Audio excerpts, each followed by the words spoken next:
What have we been up to? We just been You've been shooting up to a weddings. lot. Yeah, we like for the summer. Usually the summer is pretty slow for everyone in this area, but for some odd reason, our summer was crazy busy. So we just found ourselves shooting weddings, trying to juggle some us time, family Hmm. time, and next thing you know, it's the fall, and here we are for our busiest time of the year. Same for us. What just happened? Ben is doing his Rubik's cube, and It's been past doing- 45 seconds already. yeah, I wasn't trying to do it in 45 He's been seconds. doing that, and then his watch is annoying. So here's the thing. I love fixing things. You guys ever remember that show? Here we go. Heroes? The watch You song. guys remember that show Heroes? It was back in the early 2000s. Yes, They had yes, we all know. these humans had like Yeah. Superpower. So Siler, the guy who fixes watch, like he likes He's the evil guy, right? yeah, I guess I'm Yeah. the evil guy. Yeah. If I'm gonna be if I guess Siler's the Zachary evil Quinto is a pretty handsome guy. I don't He's mind an being compared. amazing actor, yeah. You don't have his being head of compared. hair though. Yeah. But I like fixing things. Like I asked the kids, if you were to describe me in three ways, to your teacher, like what am I really good at, right? And the three things that they usually say is like, well, you're good at finding stuff, you're good at knowing stuff, and you're good at fixing stuff, right? So that's this is kind of on brand for me.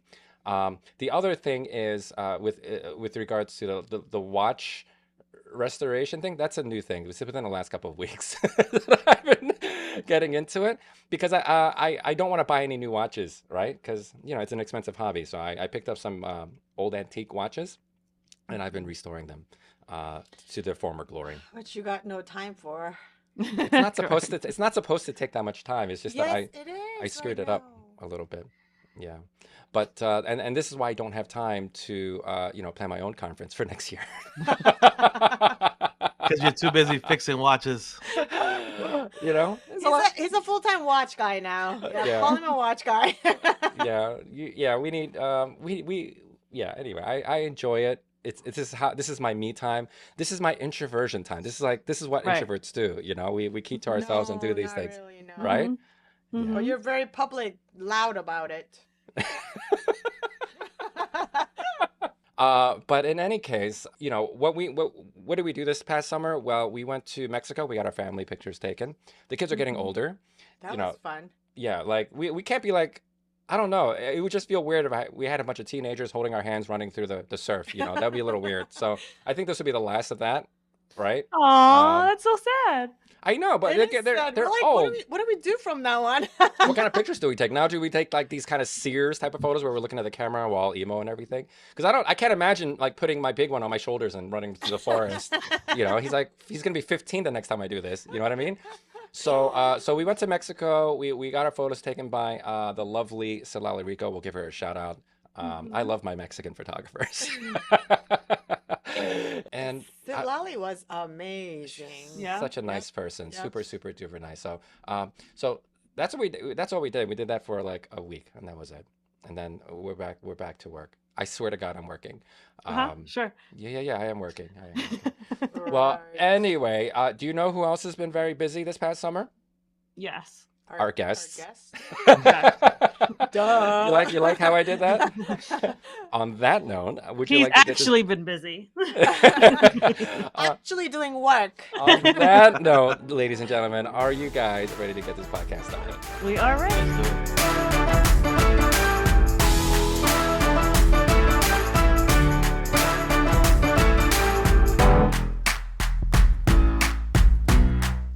Welcome to the Focus Day podcast. My name is Ben, I am Karis. This is Jen. And this is Ro. and we are not Focus AF. Oh, I'm not Focus AF, not today. I'm trying to not. be. No, it's been a while, so we're Yeah. just trying to get back in the swing of things here. Yeah, I debated whether or not I was going to go to the gym this morning because I had like maybe 3 hours of sleep because I stayed up till the middle of the Because of the watch. night. You're so productive. But I guarantee you that I'm getting. I was like, this morning, I was like, if you don't wake up to drive the kids, I'm like, you're dead. You're dead meat. Anyway, I did wake up and I did take the kids to school, but Because you knew you're gonna be dead meat. but in any case, I'm probably getting much more sleep these days compared to my situation when I was planning my own conference. I definitely lost many nights of sleep Oh yeah. when I was trying to get my own conference off the ground. So our guests are no strangers to conference planning and things like that. How did I meet my guests? I don't know how I met my guests either. Hold on, let me see. Let me think about this. I think I met him on Facebook somewhere. See, there is a use for Facebook after all, Jen. Yes.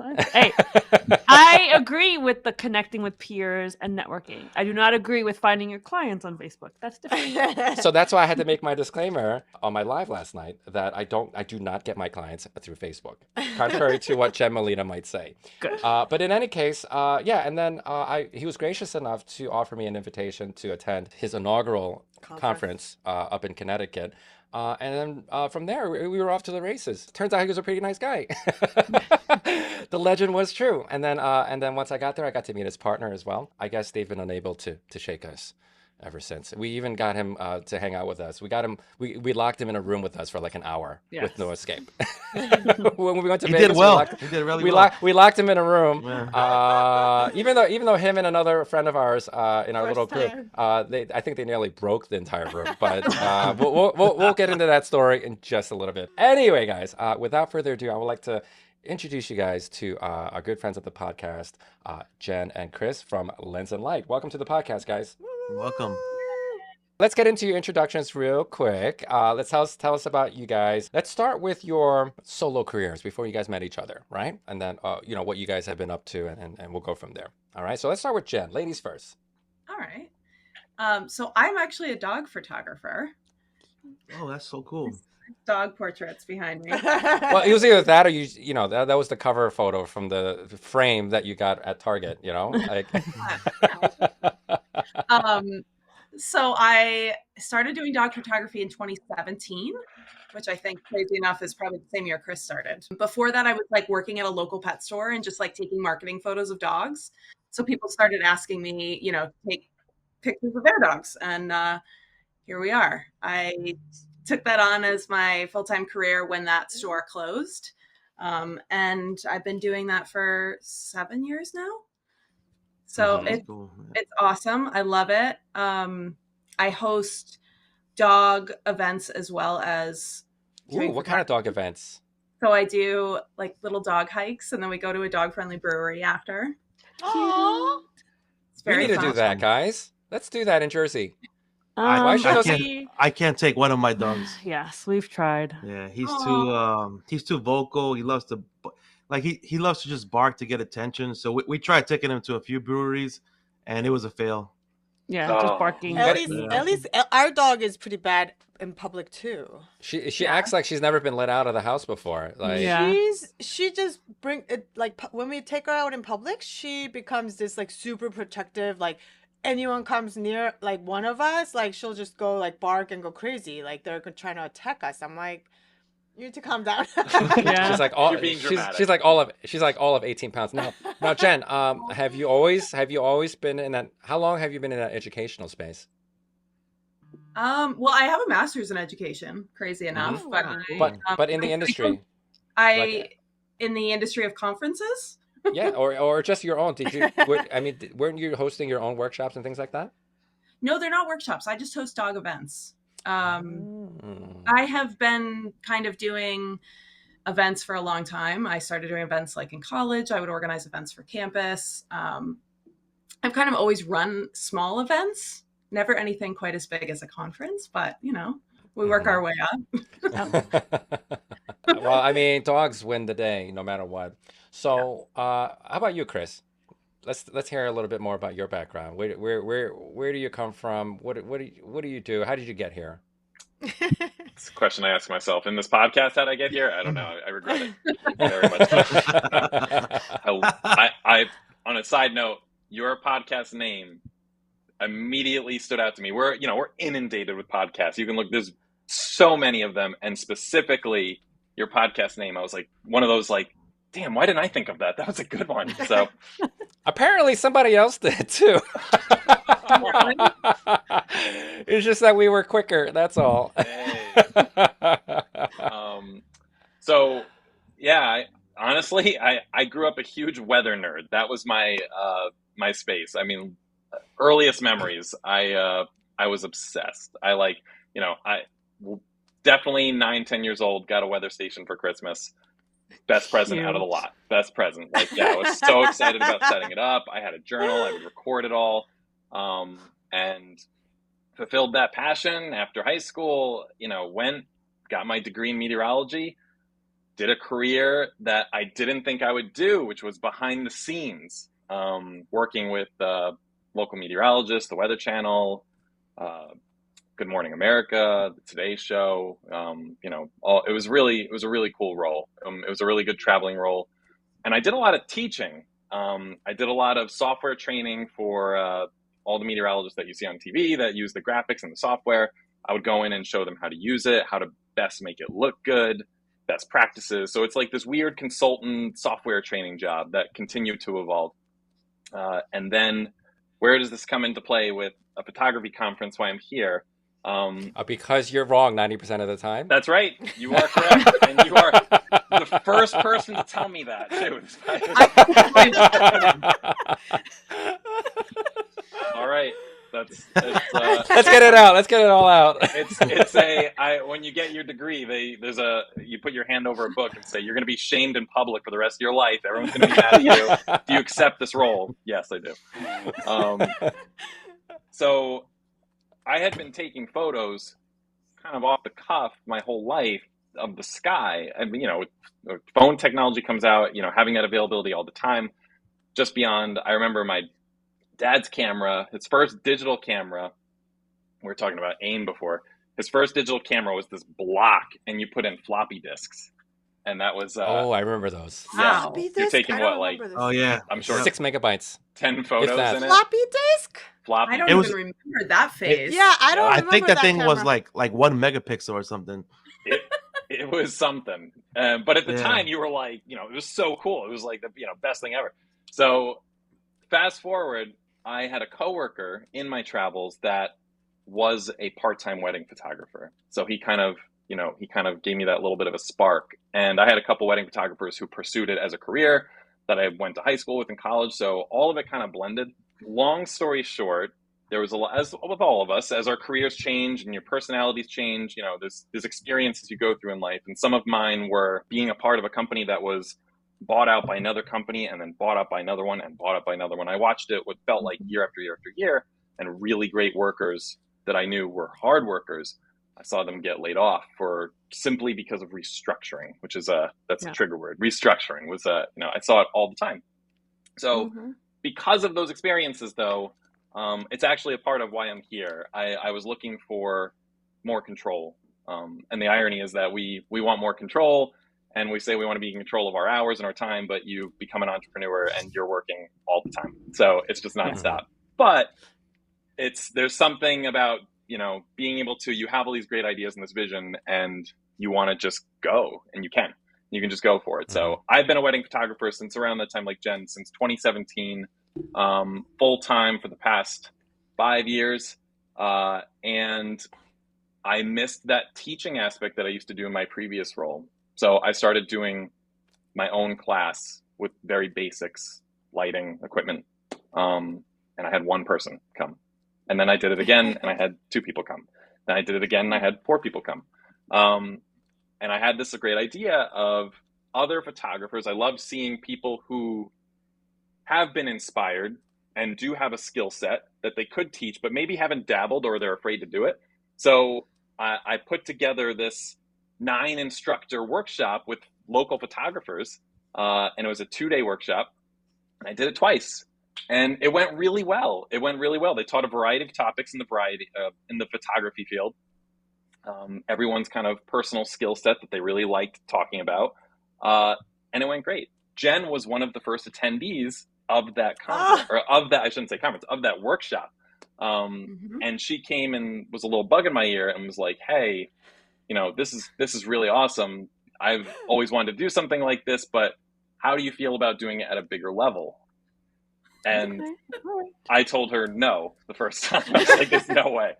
So, but she kept on it. And then the more I thought about it, especially after going to a WPPI and so forth, I was like, I say this naively, there are things that I could do better. There are things that I think could we are very naive. You know, there are things I think that could be done better, or just I want to try it. So backed up to Jen and asked her, and she was like, "Yeah, I'm all in. Let's go." Yeah, he called me on his way home from WPPI and was like, "I think we should do this." I'm like, "I've been waiting. I'm ready." Nice.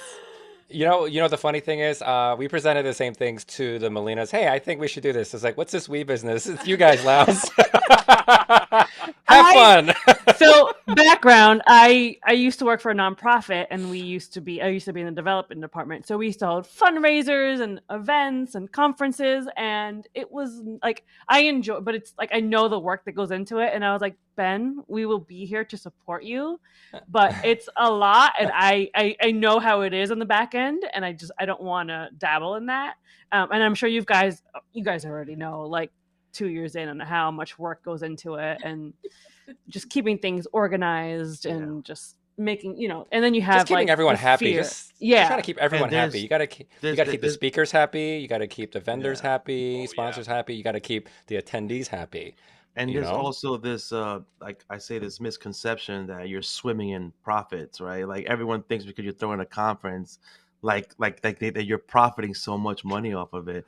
And the reality is, you're doing it for the passion. You're doing it for the love, and because exactly. You're about to be a dad. You're gonna have even less. You're gonna lose that wallet very soon. And that's the truth. The truth is that everyone who is hosts a conference nowadays, they're doing it to better the community and because they love the community.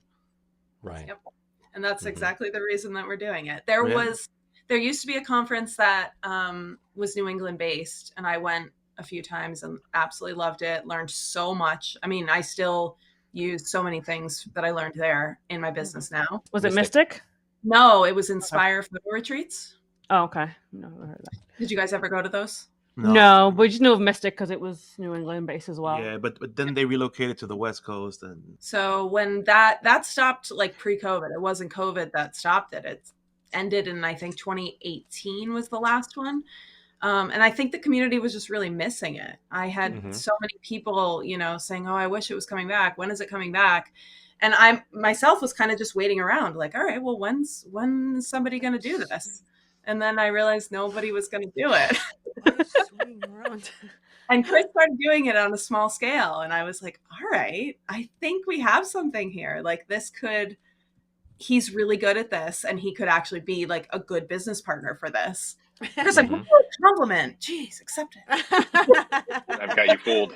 I'm trash. That's it. I've got you definitely fooled. He's wrong 90% of the time. That's right. I've learned that now. Given for me. You picked wrong. So tell us about the process when Chris said, "Let's do this." Like, how did the name come about? What were like the process from, give us like the step-by-step process. Give us like all the tea. All the tea. So the name, I'll let Chris dive into this more, but the name was actually the name that he was using for his smaller workshop. So he came up with that. I don't know if you want to talk about. So the name was definitely sat around, one day in my studio and just wrote on a piece of paper, like photography. Yeah. It's a blend of two different things. You have to come up with a name that, well, I should say it's like three things. You have to come up with a name that is remotely catchy. That would be ideal. It has to make sense with what it is, and it has to be really straightforward. And then the third thing is it has to include words that collaborate with, or I should say align with the industry. So it was like, okay, this isn't going to be that hard. And this is before ChatGPT. So you just kind of come up with a ton of words. Let's go through all the photography words. And then you start just picking and choosing different things. And then you go in your head too much. And it's like, does this make sense? Does this sound good? And I kind of reverted a lot of ideas back and forth with my wife. I reverted some ideas back and forth with my photography studio mate at the time. And then finally, I just landed on Lens and Light. I looked up, is anyone using that? And does it sound good? And you just kind of I forget what that word, there's a word for when you say a word so many times, it loses its meaning. I don't know what you know what I'm talking about? Mhm. So I was doing that with everything, and then Lens and Light, just saying it over and over and over and over again. So I had to sleep on it a couple nights. Then was finally like, yeah, I mean, I think that makes the most sense. So felt really good about it. So definitely, I mean, that's it. You were super... so much more methodical than we were. I think. No, we did the same process, but it was like I everyone think else it happened had a over the course. podcast. I think it happened over the course of maybe 40 minutes, 30 minutes. It was They're like, so hey, is this fun. website taken? Oh, the website's not taken. All right, so you order the URL, I will order the this, and we'll get all handle. this stuff set up. Yeah, but we went through like all the terms like you did, and then like everyone else was using some like iteration of like some photo term for their podcast or their conference, and it was just like, okay, this one's Boca, we can't use that one. This one's so it was either focused AF or focused MF. So it was one of those. It was either or. Focus MF would have been cool. Focus MF. I've got to say now that I'm part. Although Focused AF definitely feels like I know what you're talking about. Focused MF could have two separate avenues, which I would be okay with listening to either of them. So we should have. You know what we should do? We should have like an alter ego type of like recording or something like that. Like today you're listening to Focused MF. It should be our bloopers. our raw. It's our very raw. Our raw stuff, right? You know what? We should present that to Dirty, our producer. His name is Dirty. It's like it's gonna be Focused MF. Not Dirty. Dirty. Not his real name. On Focused MF. Andre. His name is Andre. Andre. It's like you call your producer Dirty. It's pretty clean. I think he's pretty clean. He's gonna listen to all this also, All right. So now you have the name. Chris does his smaller conferences. Decide on the big one. What's your next step? So our first step was like figuring out where to do it and finding a venue. Because we figured then we could kind of go off of, how many people, how much space do we have? We picked some dates that we thought just were like, we went with the winter, when everybody's not busy. Picked some dates that weren't kind of overlapping with other conferences. And we kind of were trying to figure out, there was an idea that I had from the Inspire workshops where they did dinners with a speaker. Mm-hmm.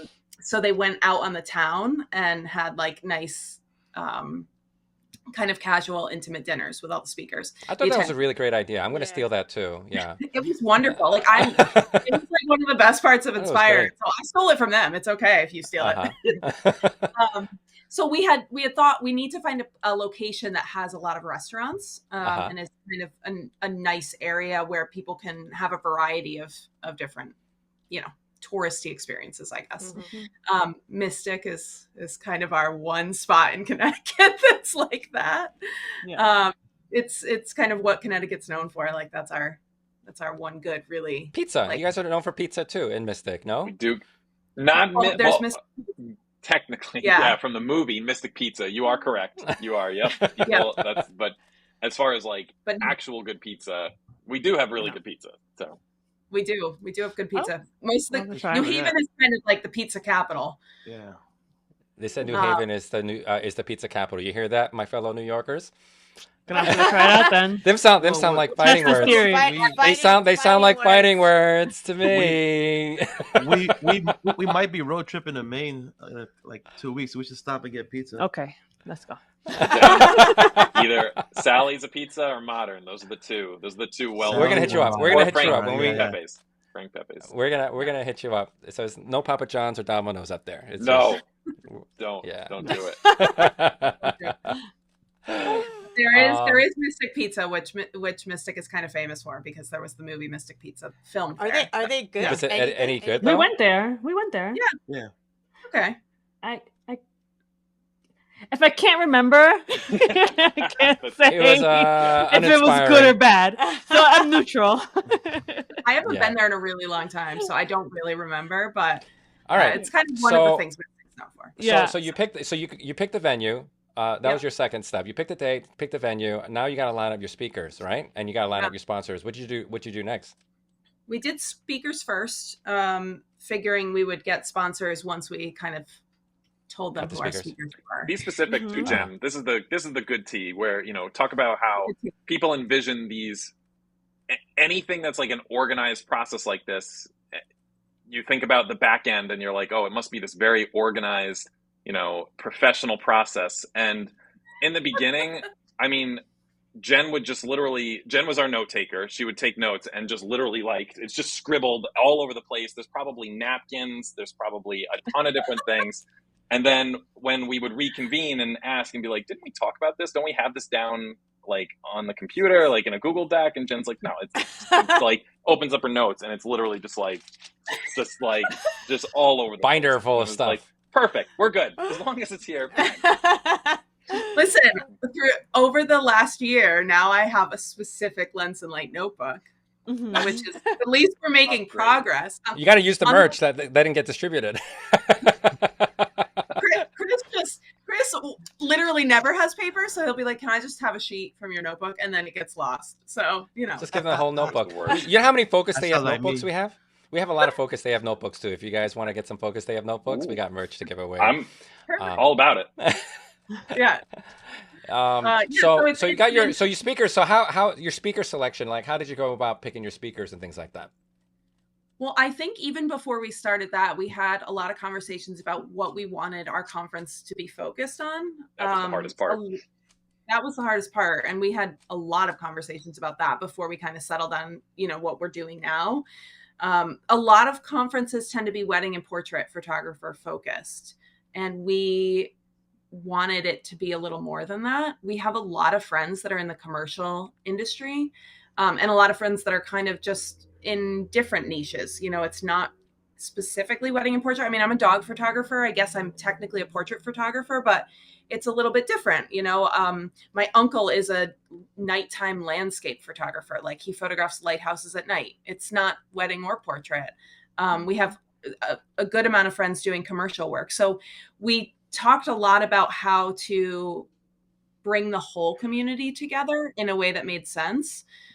We ended up creating what we call tracks. So we have wedding, portrait, commercial, and then we have a creative track, which this is not how it started. I don't even remember what the first tracks were when we started, but it kind of evolved into this. Jenn tried doing all dog conference with me, and I was like, no, I can't do it, Jenn. Forget wedding, just dogs. Yes, all about it. It would be fun, but It would. yes. Yeah. So and the creative track is kind of a mix. So we wanted to be able to include different things. There was an underwater photography class at one of the Inspire workshops that I never got to go to, and I was bummed. So I was like, we're doing this. How do we incorporate something like underwater photography? So that's kind of where our creative track came from. So when we realized that we wanted to have 4 tracks, we had to sort of figure out okay, well, what do we put in each track? So if somebody wants to follow just the wedding track, we want them to be able to get kind of a comprehensive education in just that track. Or if they want to follow in the portrait track, same thing. But then if they want to branch out, there's different things in each track. So we had to kind of sit and talk about topics a bit more first before we started with speakers, which is kind of the same thing we're doing this year. Is we're trying to make sure we hit certain topics so that if somebody comes and says, I want to just do the wedding track, they're going to be getting a nice comprehensive education in that track. And I think, is this all creative education? All 4 tracks is all creative, how to set up your lights, how to shoot this, how to pose them, how to how to do all those things. Are there other aspects of a photography business where you guys might lend some focus to? Yeah, we tried to do a mix. So we have, some creative courses, lighting, posing. We have business courses. Last year we did, email marketing and in-person sales, and let's fill in the gaps because now my brain is thinking all about this year. Retirement for photographers was a really cool. There was a legal one too, right? There was a legal one too. That was, and it was so funny too because those courses we didn't have any experience in seeing. So one of the challenges of putting it together, which when you look at the final product, you're like, oh, that looks like, even just coming from me, that looks like it would be an easy thing to set up. And it was so unbelievably difficult because it's the nature of it's the first time. And we want to do all these things and you're not going to have a big crowd. It's our first one. It's just you're gambling. You really don't have any idea. And I'm sure you guys doing this too. That was part of the, the scaries was, is anybody going to come to this? And it's just like, you put so much effort into it. So knowing that we want to pack all this in there, and just have a certain amount of people, which is going to be a small number, we have to make it comprehensive, like Jenn said. And one of the scariest parts was doing this selection of courses that was more not creative, because all other conferences for the most part are just doing posing, lighting. And it's like, yeah, those are the exciting ones. Those are the sexy ones to sell. How am I going to sell, retirement? How am I going to get, and I'm afraid, how do I know people are going to go to that? And then just, I don't want to disappoint the instructor as well. So there was so much at play to finalize what that schedule was, but we had really good conversations with some of the individuals that helped us kind of narrow down some good topics or good people.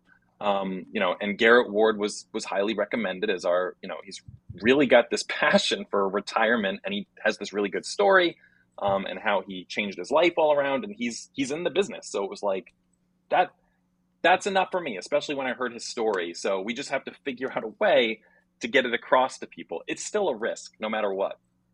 But where I'm going with this long story, because you mentioned there was a legal one. That was another one that was just gives you a bit of the scaries. Is anybody going to go to this and find it exciting? And actually, it turned out to be one of the best courses for the feedback that we got, was that the legal course was so great. And it was just like, oh, okay. Like, all right, I didn't expect that. I was just going to say that any time there's like a course like that about legal or retirement, those two classes should be 100% full. And like you were saying, like the sexy stuff is what sells, but in reality, we need to educate ourselves more about these topics. Right. You are correct. And the key word in your sentence is should. So when you're hosting it, how do we convince people to pay for what we're investing in to get our money back so that we can do this again? And basically we need like a pledge from everyone that says, you should attend this. You want to, you're going to want to, but in the moment, will they do it? That's a tricky question when you're investing. Yeah, I know that conversation all too well. I think I leaned a little bit too heavy on the business end of stuff for our first conference. We had two speakers maybe three. I mean, all the photographers on our stage, they were super talented. They were great at their craft, but like I requested that they focus on the business end of things, because all these other conferences that are out there in the universe, they do focus on the creative stuff. There wasn't really one that was just focusing on business. And I think I leaned a little bit too heavy, or overcompensated a little bit too much full on. Yeah, I went full on. So when we had those one or two speakers who leaned on the creative stuff, right? Everyone's eyes opened up. Everyone woke up from their lunch coma, because I saved the creative stuff for the afternoon, right? And everyone just woke up from their coma, and everyone got super excited. And I was like, you know what? I mean, it shouldn't be work all the time. I know it's not sexy to talk about that stuff, even though it's a really important part of what we do. We're business owners first, artists second, right? Yeah. So, but in order to sell tickets, we have to have some elements of the sexy stuff too, just to sell some tickets. It's true. And like, you said from yours, Ben, you made a decision that was your best judgment at the time to try and you had a passion for it. You wanted to bring something new to the table based on your observations of other conferences. And at the end of the day, I don't even like using the word mistake, because it's not, we're all gonna make mistakes in this, and that's learning opportunities. These were learning opportunities. They are big time learning opportunities, and you have to do it. So you have to keep pushing, and you're gonna have, what's the average numbers, like as an entrepreneur, you're gonna have 20% success over 80% failures, and that's okay. Yeah. I should mention too, I think one of the other really important things that we did right from the beginning was create a team. And we have to shout out to our team, because they're amazing. I don't think necessarily do this intentionally, but we ended up with kind of a team member from each of the tracks. So we had a portrait photographer, we had a commercial photographer, we had a wedding photographer. And then Chris is obviously a wedding photographer as well. it kind of worked out nicely because we could say like, okay, if you're going to go to a conference and stay in the commercial track, and especially because Chris and I are both not in the commercial field, we said, what would you want to see? What do you want to learn? And so we got a lot of feedback from our team and then just other friends. I was just asking around, like, if you came to this conference in the commercial track, what would you want to learn? And that's where I got the feedback about like, well, I'd love to have a legal course. And I was like, okay, I never would have thought of that because it's such an important part of commercial photography.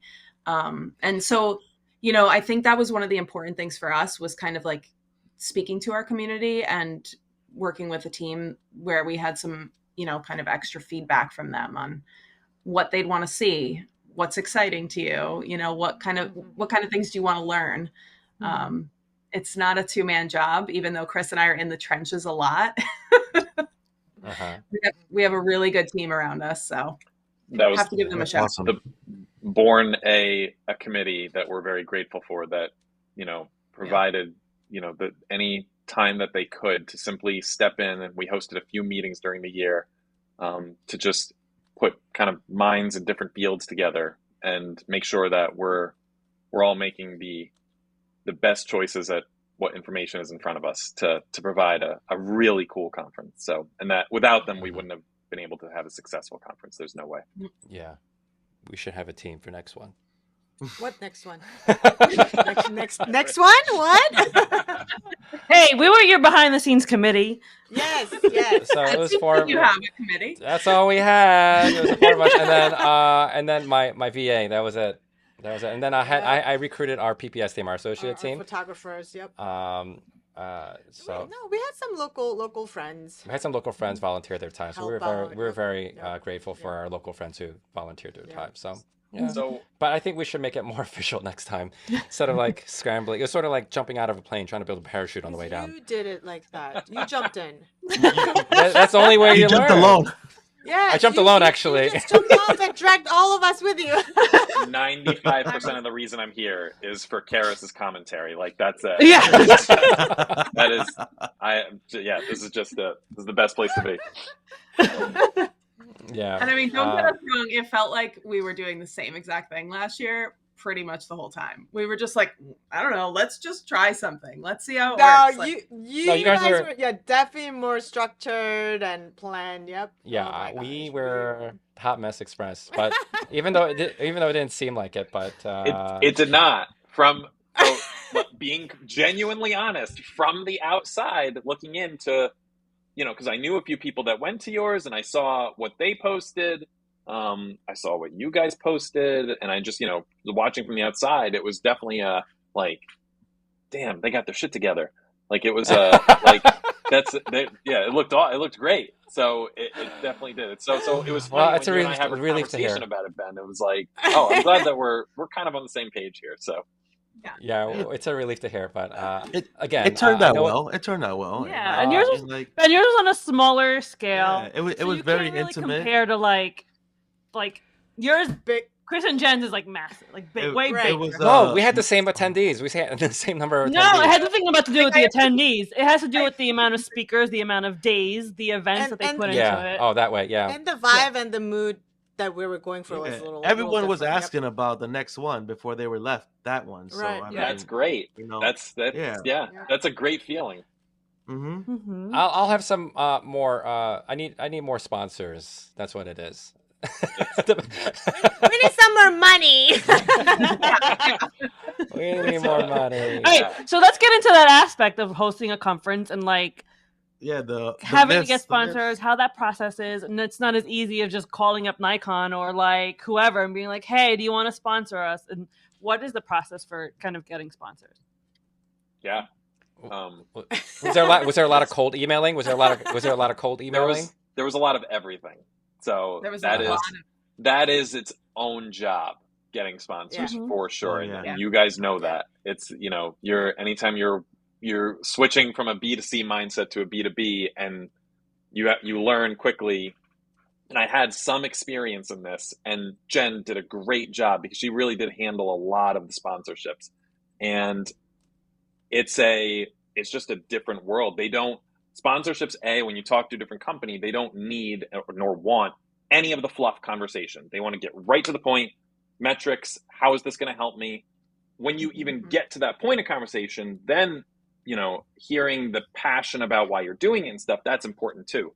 But initially, no.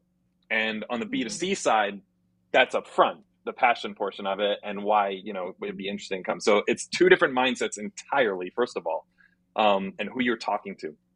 But to even get those conversations, you know, we learned very quickly on one of the sponsors we asked, I think, you know, and it's so sad because you go into this and we're new and we're fresh and, you know, all you have is hope, right? It's like, all you have is hope to live on. And you're just like, piece of cake, give me a beer at the place we're doing this, send the email, boom, you know, we're good. Yeah. And Jen sends the first one, gets a response in like 3 minutes that feels like an auto response of like, get out of here. Like, No. Yeah, do. And it was like, okay, cool. All right. That's fun. So it wasn't that aggressive, but it definitely, it felt that way. But Yeah. You miss a lot of the shots you don't take. Okay, you miss a lot of the shots you don't take. Yeah, you got to immediately grow some thick skin in this, and just know that it's not personal. It's never personal. It's just get on that business hat. Business. Business. That's it. So I will say, yeah. I'm sorry. Go on. No. Continue. All I was going to say is it's the biggest key to that world is relationships. Absolutely. Yep. Oh, And yeah, it shouldn't be news if you've worked in any business and you're making connections, you know, networking with, we as a photographer, we all do this, you know, we hope to get venue relationships. We hope to get your clients that you do a great job with, and then they tell their friends. Like, it's, you know, that realm of it. And I see you know, you guys post about it, Ben and Karis, that, you know, you have a certain, you were just talking about it, Facebook. You don't get a lot of your clients from Facebook. You get some from, I'm guessing, referrals and your, you know, venue coordinators or wedding coordinators, things like that. So it's just applied in the sponsorship space as well to get that initial conversation. It was unbelievably helpful to have someone who had a connection with somebody at the company just to get the door. That was it. Yep, so it's not an immediate handoff. We still had to prepare everything as we would have, but it got us in front of the right person with just an ounce of trust. Like, oh, well, this person brought them in front of me. You know, I'll listen. That's basically where we got. Right. That was a huge help for a lot of our sponsors. Yep. But I imagine some of the speakers brought their own people too, right? Some of the sponsors, did they bring, or did they just give you, or did they just give you an introduction to a potential sponsorship? Yeah, we got some. We can cut it out if it's too. No. That was just I'm laughing in my head thinking about how we did it was backwards. We learned that early on. Yeah, we should have done better with using our speakers for what sponsorships they had. You know, tapping into that a bit more. We didn't do that. We kind of did it all separately. We had a few connections happen. You know, ironically, there was a company I was trying to get on board for many, many months, and once we signed up a few speakers, they were like, "Oh, hey, you've got our speakers. We'll join." But otherwise, I think we kind of kept it separate a lot, which, you know, we're trying to shift as we learn. But but a lot of it came from connections that Chris or I had, or that our team members had. You know, with companies, and then we had a connection to our local camera store. They were incredibly helpful at connecting us directly with people from all the different camera companies and gear companies, and they were probably the biggest help. Was our local camera store, because they have same for us too. Our local camera store was a huge help, and they were easily there was no questions about it. I didn't even have to do my spiel. They were like, "When is it? And how much do you need?" That was it. And they sent over the money, and that was it. Yeah. And I was so shocked at how easy that was. But, well, that's awesome. I think it's a lot of those connections and relationship building, like Chris said. And I think a lot of that goes back to like it's important to attend when you want to host your own conference. It's important to attend events yourself, conferences. Ben talks about this all the time. Like, go to WPPI, go to imaging, hang out at the bar, talk to these The people. trade show is the best spot. And the trade show. You can hit up meet everybody, people. connect with everyone, get Yep. sponsorships through there. And I think a lot of where Ben got his connections too was going to WPI, making sure he showed his face, making sure he spent the night at the bar, having a good time, like just making connections. Making Absolutely. introductions. If they know who you are, I mean, it Yeah. helps immensely. Yeah, you Mhm. can't Yep. just email a random company and be like, "Hey, send me money. I'm hosting this conference," because it's just not going to work. It's Right. Mhm. Especially like with your first time, like, our first year, nobody knows what our conference is. Mhm. We're You're making just- promises, but it's a risk. Nobody knows Yes. if we're going to be able to pull it off, which fortunately we did, and Yeah. we're going to be able to do it again. And now we have a proven record. But, the first year, it's like, they're Yeah, just it was- taking a Yeah. total gamble on us, You can even Mhm. even if you're going to do the cold email, just fake it and be like, yeah, John from accounting referenced me to you guys. So, said a conversation was coming in. So, Oh, he no longer works there. oh, he has so many good things to say about you guys. Oh my God. But yeah, you're absolutely right. So at the end of the day, it's all about relationships. Whether it's B2B or B2C, it's at the end of the day, it's 1000% about the relationships. It's both ways too. Not only for the sponsorships, but the speakers too. To get the Oh, yeah. speakers, it's always great if you know somebody You got that some, knows you got that some heavy person. hitters for your first one. I was Yeah. very impressed. I was like, Mhm. holy crap, they got some heavy hitters. Joe Uh, McNally, he's Yes. a legend. Lindsay, right? No. Yeah, Lindsay Adler. Lindsay Adler. Uh-huh. Esteban fucking Gill, right? Cut that part out. We don't want his ego to get bigger than that. Yeah, it was funny with those speakers. We really did not think, like, we were like, we're gonna just try. We'll just try and see what Yeah. happens. And when we got yeses from them, we're like, oh my God, like, okay, we can actually Lord. do something here. Like, this is a big deal. Like, Yeah. Which Does then, the pressure feel more on at that point when you got like, all right, Lindsay's coming? Oh shit! Like, absolutely, oh, okay, absolutely. this is real now. That's when, it almost feels like a runaway train for a second where you're like, are we ready for this? Like, do we, how do we, market this? And it was wild. Yeah. There was a string of, I feel like in 2 weeks where we got a handful of yeses that I was floored. I was like, I don't even know. Yeah. I think Meg Lokes was the same time as Joe McNally and Lindsay. I think we got in like within a week, and it was just like, we were, I mean, so I'd say out of a few things from that conference, from a working behind the scenes standpoint, and I don't want to speak for Jen, but I'm assuming you feel somewhat similar. That speaker lineup, I was so proud of. If Lens and Light never happens again and it all fails, that one year, that lineup that we put together, I was so happy with that. Of course. I was just Yeah. that was I think a everyone huge was accomplishment. impressed. Oh Yeah.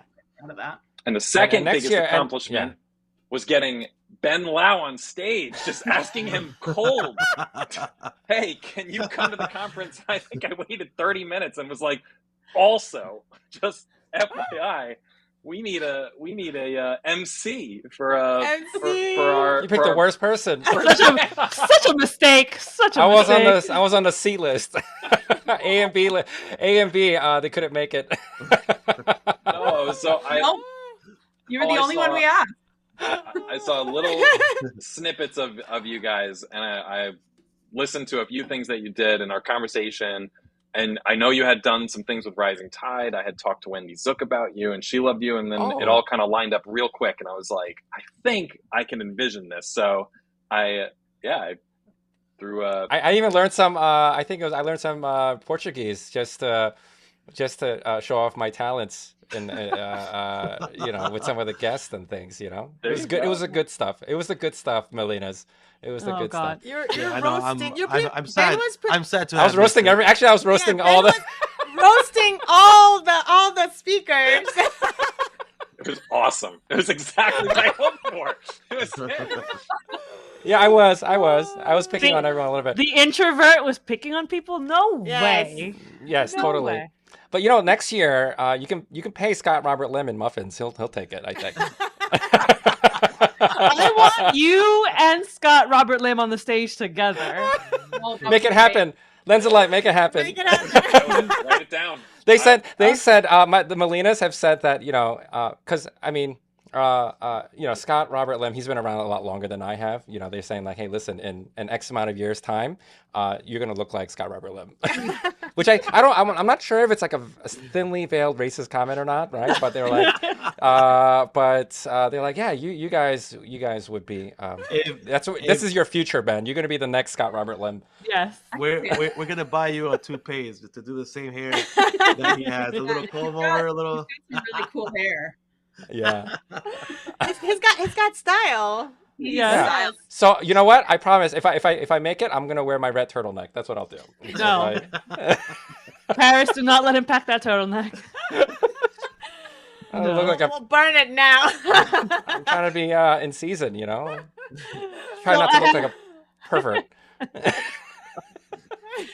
So a burning question I've had for you two is burning behind the scenes, how you have the time to like what are your roles behind the scenes? Because like leading up to the conference and after, and even now, I'm like, holy shit, they're posting a lot and I can't keep up. Like, how are they doing this? Like, I could barely do it for myself. I mean, I post a lot for my business, but like you have your own businesses plus Lens and Light, and you're posting so much content.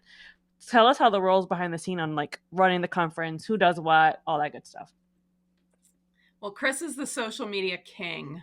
Okay. He is so good at social media, and I literally never post anything. Although I had to take it over last week. Yeah. And I got on there. I did an Instagram live, Chris. I came back from vacation and I was floored. I was like, "Oh my god, she did it!" They put together the interview that you did with Sam. I was wildly happy with that, impressed. So I really fully expected that I would not touch Instagram for an entire week. And I was like, I need to impress him. I need to do it. I got to get on there. Nice. Awesome. But yeah, in terms of roles, Chris handles pretty much all of our social media. That is, I think you do most. I will occasionally like help with graphics and stuff because I have a background in graphic design, but Chris pretty much handles most of the posting, and he's very good at that. It's a good system because if we need something that's a little bit more of a polished graphic, I'll run it through Jen. And the way that we do it is usually I come up with the foundation of the graphic, which I can do pretty quickly. I don't worry too much about the details of it. And then I pass it to Jen, and Jen cleans it up, makes everything nice and neat, puts her input in. If she hates it, she'll tell me, which is great because I want to know. And we'll come to a middle point, and then she'll throw it back to me. And then I handle just like the caption or the post or the video, whatever I have to do. I did a ton of videos during the pandemic on my photography account. I got really comfortable in front of just my phone and just doing videos. So most of it's nonsense. But it's I was like, Chris is putting out a lot of content, right? I was like, I feel his pain, Yes, there was pain for sure. Absolutely. And I mean, so to be honest, there's definitely a sense of honesty here. My photography business did take a bit of a hit on just effort, time, and it's just there's only so many hours in a day. I don't have a content team for my photography business. I'm doing it solo. So there was a period of time where specifically in the wedding environment, 2022 and 2023 were wild years.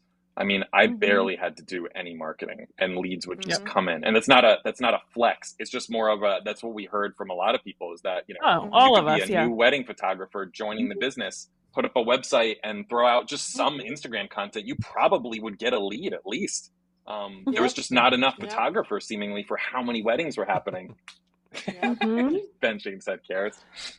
She branched off during COVID. 2020. Karis started during COVID. She started her business during COVID. COVID. So I was able to kind of ride that train as we were building Lens and Light. And then only in the past 9 months, year, did that train come to a screeching halt. And I was like, oh, my leads have come down a lot. And it was like, I need to now focus my attention back, which has been, timing wise, has been good because we got the first year down and at least have some content and things to work with. Not everything is putting the railroad track down in front while we're doing this. We have something to go off of. But yeah, the current moment without a content creator, I can't put as much content out for Lens and Light and my photography business. It's just not possible to get all the work so done. hard. Yeah. Jen, did you have a similar experience with your portrait business? Oh, definitely. Last year was, I think, again, it was sort of, I was riding the train. So last year was like my biggest year in business, but also doing Lens and Light, I got extremely burnt out. And so this year I'm slowing the brakes a bit on my photography business to try to focus a little more on Lens and Light.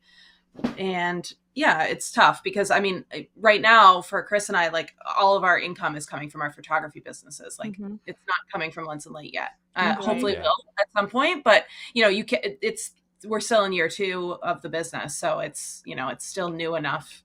Yeah. Had a conversation with somebody recently too. Yeah. Oh, sorry, Ben. If it makes you feel any better, we Karis and I, we had the same experience, almost identical. You know, we took our eyes off the ball a little bit. Photography is what pays the bills, right? Exactly. This summit, this conference is a passion project of ours, right? But it doesn't pay the bills. We're lucky just to break even. You know what I mean? Right.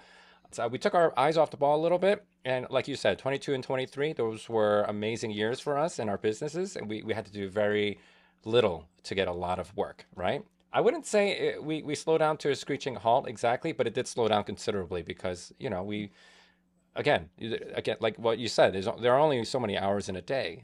And as a result, I think with the current climate as it is in the wedding industry, combined with, you know, me putting in, honestly, just putting in just a smidge less effort than I should be into my own businesses, I think that has been the cause or at least part of the cause of why, you know, we're a little slower than we want to be.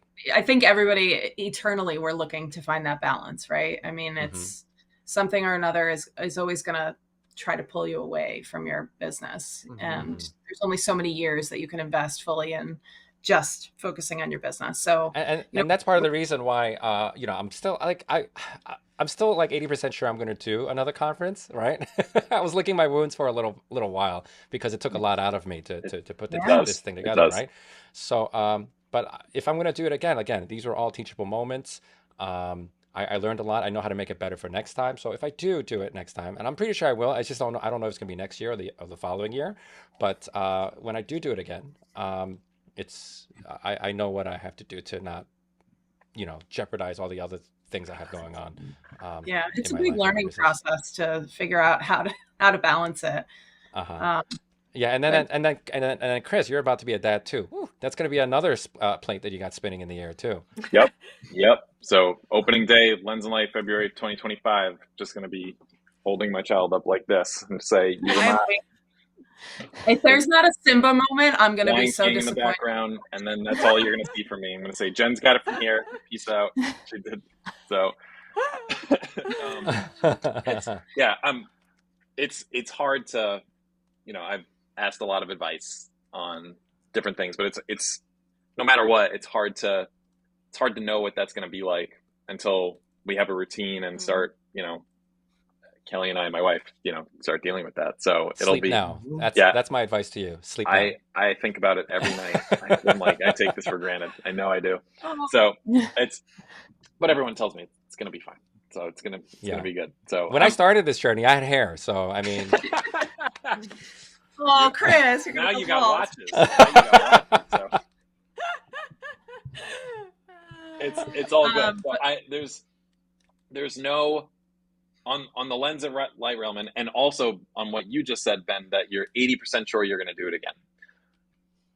The way I look at it, and this is a too much philosophical approach, but when you do these types of conferences I'll just say projects, doesn't matter what it is, business, whatever, and you have a passion to do it, you personally have a goal or a drive to provide something really cool to showcase, I guarantee that by you putting that energy into that, somebody else is going to walk out of that either wanting to do that, or they're going to be inspired with whatever it is that you put on for them. And you're going to, very dramatically, you're going to change the trajectory of their life potentially a little bit. So we had people approach us that said they were about to quit photography. They were done. And they came to Lens and Light, and they were so inspired from just all the different realms of work that were going on and just seeing how happy everybody was, and that it's possible, that they're like, okay, figure out a way to make this work, because I do love doing this. So Yeah. if you Don't quit, Jeff Tisman. If you're listening, don't quit. I believe in you. we love Jeff Tisman. So talented. God, he's We talented. believe in you. You're a great photographer. We love you. You can do it, Jeff. It sometimes just takes, and for a lot of people, it's like a spark. It could be one thing, one conversation, one sentence. Yes. And if you don't do it, nobody else might do it. So it's Right. if you somehow have the cards and you've got some form of resources to figure it out, these types of projects they're important. So that's the motivation for me personally to keep doing this, even though I have no money from this. So is some of that feedback. Can't even get a proper mic. I know. Trash. Everything's secondhand for me. I don't even have a cord for my headphones. I think it's a tough balance for what we went through with the Focus AF Summit, of like, people did walk out of there asking for the next one. They were saying, oh my God, like, we haven't had a get together in so long where everyone came together. Like, we went to the after party, they networked, they enjoyed seeing each other.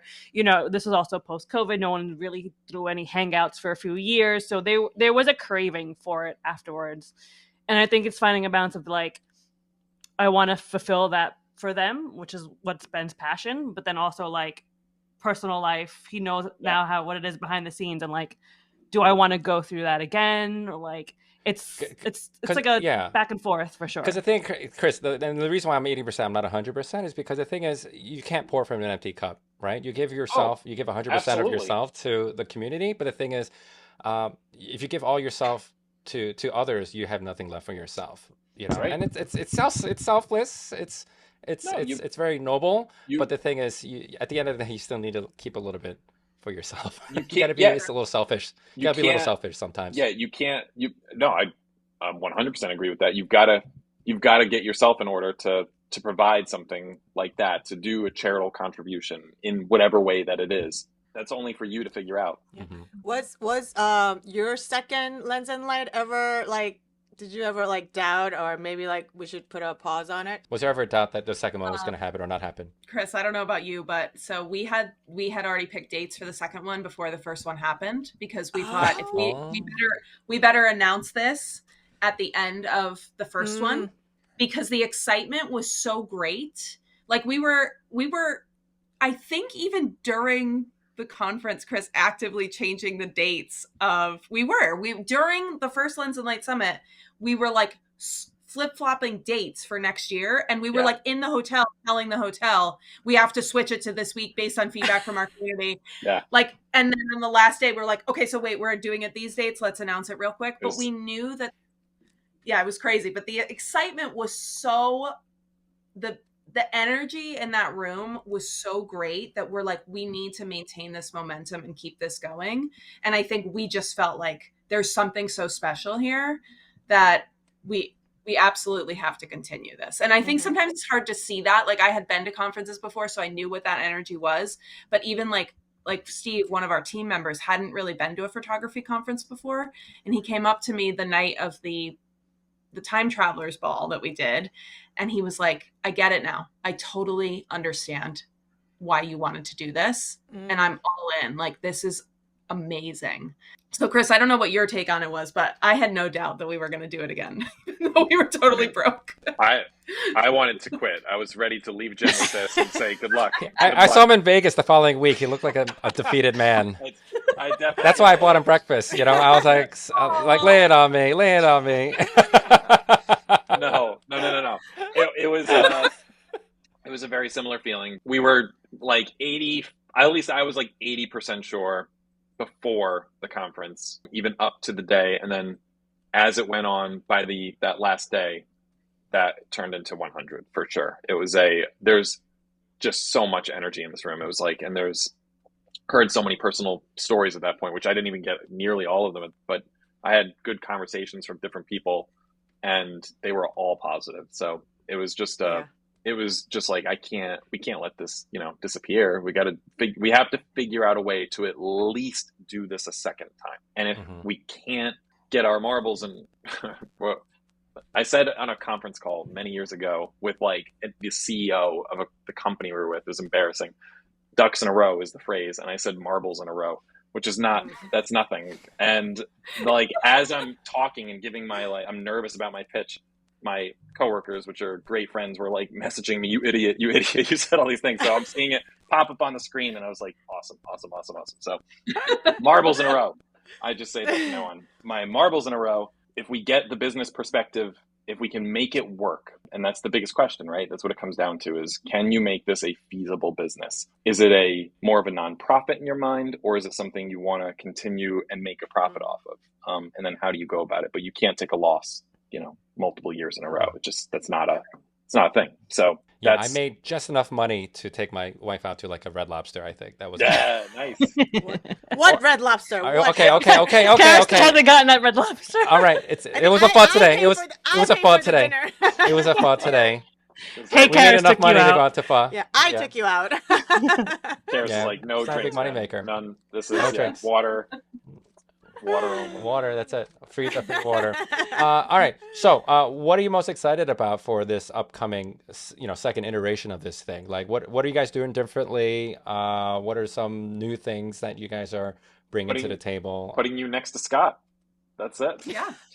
Are you serious? Let's make it happen. Ben just blushed. He's like, I'm so excited. So Ben and Scott on stage and Chris's new baby on stage. That's Yes. Done. We're done. Yes, done. February. Oh my goodness. We'll have to have matching turtlenecks. Yes. Me and Scott. Oh my God. Now you can bring your turtleneck. Only if it's you and Scott. And an ascot. He wears an ascot sometimes. Yeah. We'll make it happen. Yeah. But seriously, on a serious note, what are some really cool, exciting things that you guys have in store for us for the next iteration of this thing? There's so many. Well, I am definitely looking forward to your party. You want to talk about the Is there a party? theme? Has a theme been announced yet, or? Do we have the name fully? So the theme is like Hollywood Soiree, but I can't. Is that the full name?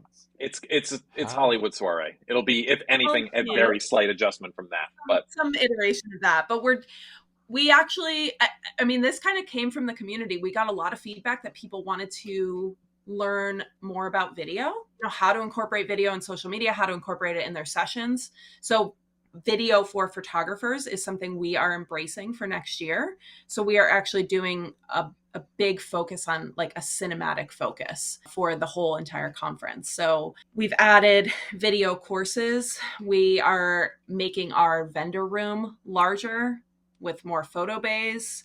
We have, Chris, you want to jump in here? Because now completely the theme being that it was a perfect transition because we actually have, so it hand in hand with the commercial photography space, a lot of commercial photographers also do and incorporate video into their work. It doesn't have to be and that's a request of the industry in general. So that was its own realm. And then secondly, we had, as Jen mentioned, requests from people, video for photographers is what we label it as. So that's like social media, there's a lot of, in the wedding industry, there's content creators have blown up in the past couple of years. So there's a lot of realms where it's this, once again, it was like, we thought this year would be easier, and actually it's harder because we have, some new pieces that we want to put in. And one of those pieces is video, but we don't want to alienate our photography lovers, our photography conference, and let them know that this is now a video conference. And it's like, well, no. This is a blend, because you can't deny that video, if you are running a business, in some aspect is probably part of your business. So we need to figure out a way to carefully incorporate that and carefully get that message across and market it without scaring everybody away. To add to that, Jen and I had discussed alongside with the commercial space, do we have a future to incorporate videographers in general? Like, videographers don't really have a lot of conferences to call home. So is this an opportunity? How many videographers are there in New England? Or, spread out a little bit. We need to do some market research on that to understand. But this year, video for photographers is a really good small sample size of what we're going to do with this and see what the reaction is and who we can get and so forth. So Really, really excited about that concept, especially with the blend that Jenn talked about, which is cinematic focus. So there's a lot, and I'm just picking weddings. It doesn't have to be weddings, it can be portrait photography, whatever, where, you know, a cinematic look is, again, it's a very sexy thing to advertise. It pops in your face. It's just so fun to look at. So all of that is going to be a general sweeping theme for Lens and Light 2025. We're doing a lot of new things too. We have come up with some really, we get to, every once in a while, Chris and I are like, okay, we're burnt out on doing all of the details. Let's just have a brainstorming sesh. That so was we our had one last session. I was literally put Yeah. the pen down. It was like, I can't do logistics anymore. Let's just for once, like, let's have fun, brainstorm on the board. Let's go. Mhm. And that's the fun part about it. And I think you need that. You need that balance of like creative time with the 10,000 details that are involved in running a conference. Mhm. So we have a new space we're going to be working in next year. It's kind of, it's the same space, but it's added. So we've added a huge part of that, of the Mystic Marriott into our conference. So now we have extra spaces. So we're chatting about, okay, well, what do we do with these spaces? How do we make this benefit our community? How do we take the feedback we got last year and implement that? So, you know, we're doing a lot more shooting time, more photo bays. Oh yeah, that's a big one. Yep, which is no shock. The request from people was, you know, would like to More shoot shooting. more. Yeah, would like to have more interactive courses, which we looked back on and said, you know, we probably had too many lecture style courses, but you know, so it's all trial by fire. So it's, Yeah. So what can we do with this podcast, to help you with, you know, this upcoming summit that you have? What are some ways that we can support you aside from blasting this all over our socials? Yeah, What can we do to help you guys? I'd love to also, this is very big for me, revert the question to you as well, you know, with your endeavors, as far as this podcast goes, you know, how can we help you? And maybe there's some synergy there from Lens and Light as well. So I'm always looking to do that. So to answer your question directly, though, beyond just talking about it here, sharing your personal story is really one of the best ways to do it. We're all photographers, which means that we're storytellers. And I think the risk that we took specifically for Lens and Light last year was offering to a smaller group, not a, you know, WTPPI audience, having so many options, which we are told inherently not to do. We're instructed to niche down, niche down, niche down. And our message was, everybody's doing that, and that's great advice. But are you locking yourself out from other ideas? So we're offering you the opportunity to niche up. And that's what Lens and Light was. That's its uniqueness, was to look at a commercial photographer, ask them questions. You know, if you're specifically, you know, underwater photography was such an interesting one, because it was like, who's doing that around here? You know, there are some people that do it, but it gave everyone a chance to just learn how to use the gear and like what the casing is and the process, and hear from someone who does it in her pool. And that just causes an enormous amount of new inspiration to try new things. Our message would be, for, I think, going forward, is that we're a home for storytellers. And that will be the focus of bringing together a wedding photographer that has no idea how to talk to somebody who's shooting product, like an, you know, Adidas shoe or something, because they feel like they're so separated, but we're not. We're all trying to tell a story. And that's what Lens and Light will really hone in on. So coming up with a way to get that message across any way that you can is probably the most helpful. All right, Let Melinas. us know how much fun you had at our gala. That's really it. I did have a lot of. We were at Bridgerton. Did you guys see it, Melinas? Did you guys see Yeah, it? we saw it. Yeah. Perfect. It was some of my favorite photos from that is you two. Absolutely. I love how much you went into that. And that's what we hope for.